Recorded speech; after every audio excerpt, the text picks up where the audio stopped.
विज्ञान भारती थर्ड कक्षा 8 की विज्ञान की अभ्यास कार्य पुस्तिका में आज हम लोगों को करना है इकाई 9 दिव्यांगता के अभ्यास प्रश्न। प्रश्न 1 है, दिए गए वाक्यों में सही के सामने सही का और गलत के सामने गलत का निशान लगाइए। का पार्ट है, सेरेब्रल पैलेसी से पीड़ित व्यक्ति में लोकोमोटर दिव्यांगता होती है। हाँ, ये एकदम सही है। दृष्टिबाधित व्यक्ति को सुनने में कठिनाई होती है, नहीं, देखने में कठिनाई होगी, इसलिए ये गलत है। श्रवण बाधित व्यक्ति को देखने में कठिनाई होती है, ये भी गलत है क्योंकि उसको सुनने में कठिनाई होगी। फिर है, दिव्यांगता जन्मजात या उपार्जित हो सकती है। हाँ, जन्मजात भी हो सकती है और उपार्जित भी, इसलिए ये सही है। डिसलेक्सिया एक मानसिक बीमारी है, ये गलत है क्योंकि ये मानसिक बीमारी नहीं मानी जाती है। डिस्ग्राफिया अच्छे ढंग से न लिख पाने की एक अक्षमता है, ये सही है।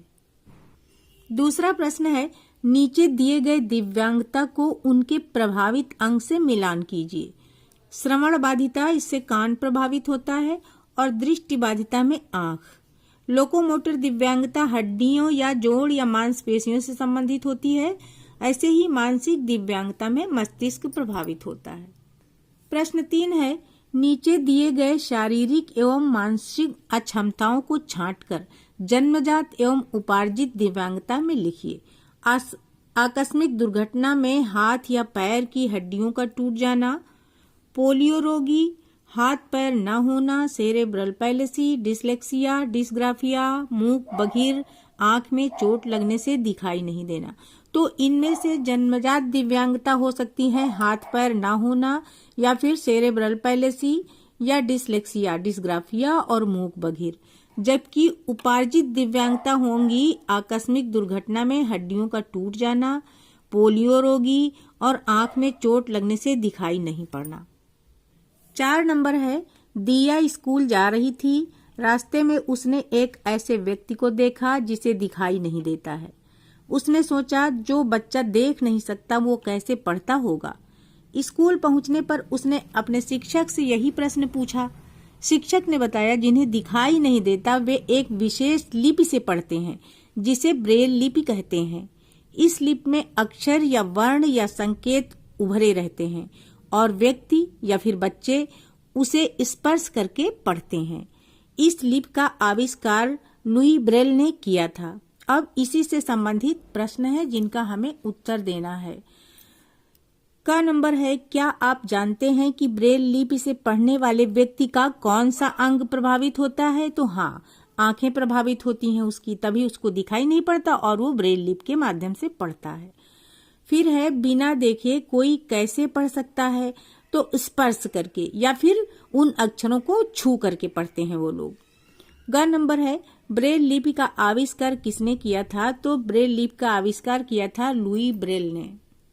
प्रश्न 5 है, नीचे दिए गए विभिन्न अंगों के कार्य लिखिए। अब यहाँ पर ये हाथ का चित्र बना है। हाथ से कौन कौन से काम आप कर सकते हैं? स्पर्श करना, लिखना, मंजन करना, भोजन पकाना या फिर कुछ और भी हम लिख सकते हैं। अब ये पैर का चित्र है। पैर से चलना, दौड़ना, नृत्य करना, इस तरह के कार्य होते हैं। और आंख का कार्य है देखने का। ऐसे ही कान का कार्य है सुनने का। और सबसे नीचे बना हुआ है मस्तिष्क। मस्तिष्क क्या करता है? सभी शारीरिक गतिविधियों पर अपना नियंत्रण करता है ये। छठा प्रश्न है, नीचे लिखे गए अंगों की कार्य क्षमता में कमी या अक्षमता होने से होने वाली कठिनाइयों को लिखिए। जैसे कि हाथ पैर की अक्षमता, तो हाथ पैर की अक्षमता से लिखने, चलने व अन्य सभी कार्यों में कठिनाई होगी जो हाथ पैर से किए जाने वाले कार्य हैं। ऐसे ही आंख की अक्षमता से देखने में परेशानी होगी और कान की अक्षमता से सुनने में दिक्कत होगी। मस्तिष्क की अक्षमता होगी तो सूझबूझ, तर्क एवं ग्रहण करने की क्षमता में कमी हो जाएगी। 7वां प्रश्न है, प्रथम उपचार पेटिका में रखी जाने वाली उपयोगी सामग्री के नाम लिखिए। तो इसमें नंबरिंग पड़ी हुई है, उसी क्रम में हम लिखते जाते हैं। नंबर 1 पे देखिए रुई, कोई क्रम नहीं है, हम किसी भी क्रम में दे सकते हैं, पर यहाँ नंबरिंग पड़ी है तो एक एक करके हम भर देंगे। फिर पट्टियां हो गई, कैंची, थर्मामीटर, टार्च और यहाँ पे खपच्ची लिख दिया, Dettol, glucose, pain balm, paracetamol, इसी तरह की चीजें प्राथमिक उपचार पेटिका में रखी जाती हैं। 8 नंबर है प्रथम उपचार पेटिका में रखी जाने वाली विभिन्न सामग्री या फिर दवाइयों की उपयोगिता या उनका प्रयोग हमें लिख देना है।